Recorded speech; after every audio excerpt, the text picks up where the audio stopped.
రాజ్యాంగంలో వాక్ స్వాతంత్రపు హక్కును కల్పించింది. ప్రతి వ్యక్తికి వాక్ స్వాతంత్రపు హక్కు ఉంది.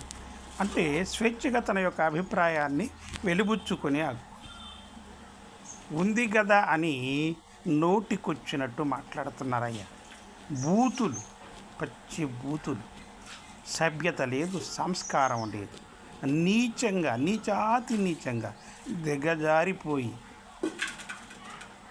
తిట్టి పోసుకుంటున్నారు. తిట్లు పరవం అన్నమాట. తిట్టి పోసుకుంటున్నారు ఒకరికి పబ్లిక్గా.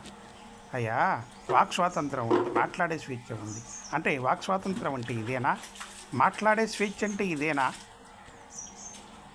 ఒకరికొకరు తిట్టుకోవటమేనా? బూతులు తిట్టుకోవటమేనా? అసభ్యకరంగా. సభ్యత లేదా? మీలో సభ్యత లేదా? సంస్కారం లేదా? అటువంటప్పుడు మీరు మానవ కోవకు సంబంధించిన వారు కారు. ఇంటూ పెట్టేసుకోండి. మనిషి అనే మీ పదానికి ఇంటూ పెట్టేసుకోండి. ఏ హక్కుంటే మీ ఇష్టం వచ్చినట్టు మాట్లాడతారా? బూతులు మాట్లాడతారా? పబ్లిక్లో బూతులు మాట్లాడతారా? కనుక రాజ్యాంగంలో ఉన్న ఈ హక్కుకి కూడా రాజ్యాంగం కరెక్ట్, బాగా రాశారు. రాజ్యాంగం ప్రతి మనిషిని దృష్టిలో పెట్టుకుని రాశారు అంబేద్కర్ గారు. కానీ రాజ్యాంగం ఎప్పుడూ రాసింది ఇటువంటి విచ్చలవిడితనం బయటకు వస్తుందని తెలిసి దాన్ని తప్పకుండా మనం వచ్చింది. ఇది విచ్చలవిడితనం తప్పకుండా సవరించాలి. ప్రతి హక్కుకు పరిమితం పెట్టాలి. పరిమితం దాటితే శిక్ష పెట్టాలి. గుర్తుపెట్టుకుండా ఏం మాటలు అయ్యాయి.